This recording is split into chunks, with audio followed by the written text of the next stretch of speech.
I love going through this stage. Wait, Sonic, what are you doing? No, you need to go forward. Those stupid things are gonna kill you and I'm above the law. Unlike Shadow Generations, the remastered Sonic Generations can be compared to its 2011 predecessor. Whenever a remaster is announced, the questions are mainly, what is the point of the remaster and how can it make the original better? Well, I can think of one way. How did this happen again? The first question was what I asked in my skepticism when I first heard of it. But considering that Generations is a 13-year-old game, I was open to the fact that it could pull in newer fans that were initially drawn in from the movies. As for the second question, do I, as a fan who bought the original Nier release, think that there's a significant upgrade?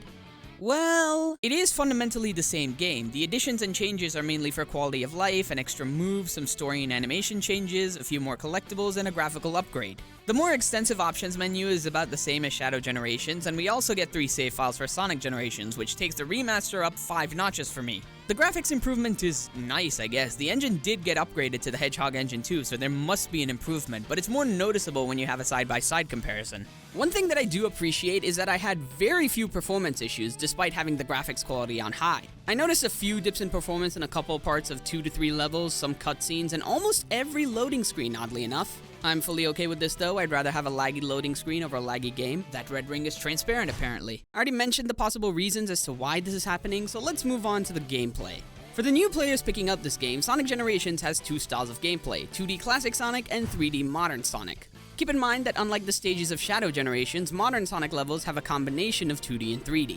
The amount can vary from small bursts of exciting 2D platforming to Satan's video game, my fingers are going to mutiny. While Classic Sonic is 2D gameplay, it's important to keep in mind that it's not the same as the original classics or Sonic Mania. In fact, I'd say it's more accurate to call it Classic Modern Sonic. Just like Modern Sonic, Classic Sonic has a much more weighted feel to him. Jumps don't travel as far or as high as you'd expect, and it takes a while to gain speed while running.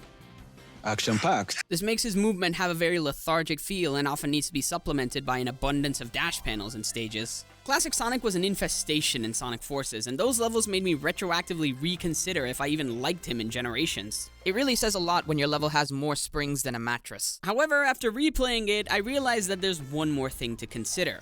Just like Modern Sonic has the boost, Classic Sonic has the spin dash.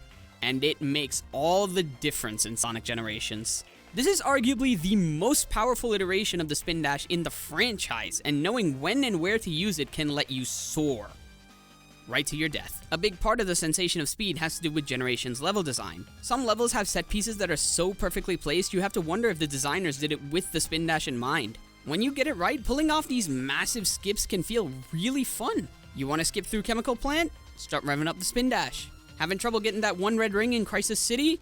Not anymore. Hate spending time in Planet Wisp? Yeah, me too. Who the hell greenlit this? The combination of that extreme power and decent level design overshadows a lot of deficiencies in the physics of Classic Sonic. What about Modern Sonic though? Overall, his moveset was pretty much left unchanged, but there are some tweaks. It might just be me, but I swear that his acceleration is much higher with a smoother curve, especially if you have the skill equipped, and the jump dash has a bit more of distance to it. Other than that, there's just one more addition to both gameplay styles. The drop dash. First introduced in Mania, it was such a game changer in maintaining speed that it made its way into Forces, Frontiers, and now Generations. It's as simple as holding the B button mid-jump and Sonic rockets off once he hits the ground. Modern Sonic has a slight difference in that before he charges the drop dash, he does a jump dash first, so that's something to keep in mind. But slow your roll there, Sonic fans. I didn't even mean to make that pun. Because there are some caveats to this. For Classic Sonic, the drop dash does not work after hitting springs, teleporters, and a few other assets. Seems harmless at first, but it can get really annoying over time. A good rule of thumb is that if Sonic is in his spin jump state, he can drop dash, otherwise you'll need to go back to the old faithful. Modern Sonic's drop dash is a lot more free to activate, but you can't transition from a drop dash to a boost. If you want to do that, you'll need to jump and air boost, which isn't always permissible by the level design. However, it's the last difference that I think is the most diabolical. Modern Sonic's drop dash is a core move, but Classic Sonic's drop dash is a skill. But why? Why would you do that? You might be thinking, well, that's not a big deal, and it isn't. Until you remember that skills can be used in challenge acts, rival battles, and boss fights. And just like that, all the mini levels where the momentum-killing jump is constantly used are just as stifling as before. The funny thing is, I probably know why the drop dash is a skill. It's important to mention that despite the homing attack for modern Sonic being bound to the Y button, you can also homing attack with the B button. Also, just like how the boost is bound to the ZR button for modern Sonic, the spin dash is bound to the ZR button for classic Sonic, and the Y button is another jump button. All of this is relevant, I promise. By collecting all 5 red rings in Planet Wisp Act 1, you can get the skill Homing Attack for classic Sonic with the same input as modern Sonic's homing attack, which means that an input conflict is created with the drop dash. This means that they couldn't find a good way to resolve the issue, or they couldn't be bothered to, your choice. You wanna know an easy fix I thought of in like 10 seconds to allow both moves?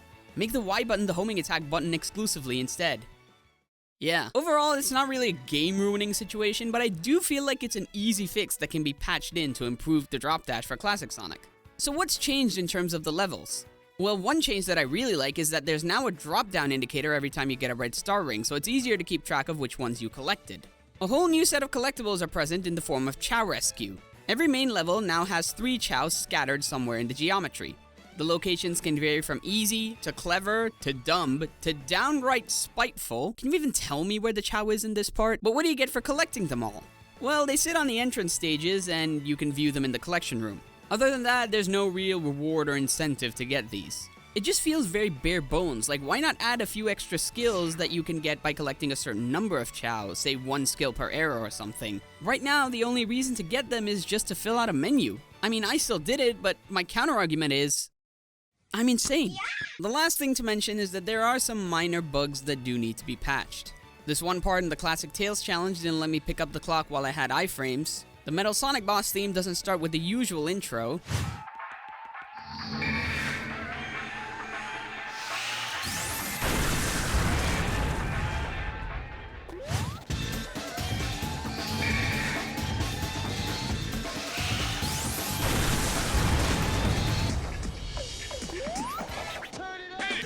And the Death Egg robot still crushes you through the floor sometimes. This is just from the first 1/3 of the game, so there are more.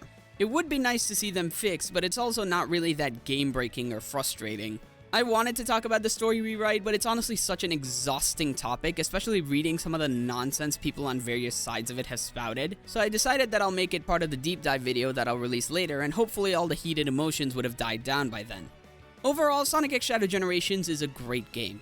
Yes, it's a remaster, and despite my small issues with it, I'd still recommend it to newer fans and some older fans who really enjoyed Shadow in some of his stages. If the original was a 7 out of 10 for me, all the changes and additions to it bumps this one up to an 8 out of 10. Here's hoping that the next main title can go above and beyond. So if you like this video, I have a bunch of other video essays on the channel, and I'll be releasing the next deep dive video sometime soon. I also do Let's Plays, which I promise I'll get back to. I'm just having a lot of fun experimenting with video essays right now, but I also do want to get back to yapping while playing games soon. If any of that sounds interesting, as usual, leaving a like and subscribing helps me know that this is the stuff you want to see. So hopefully I'll be seeing you in another video. Till then...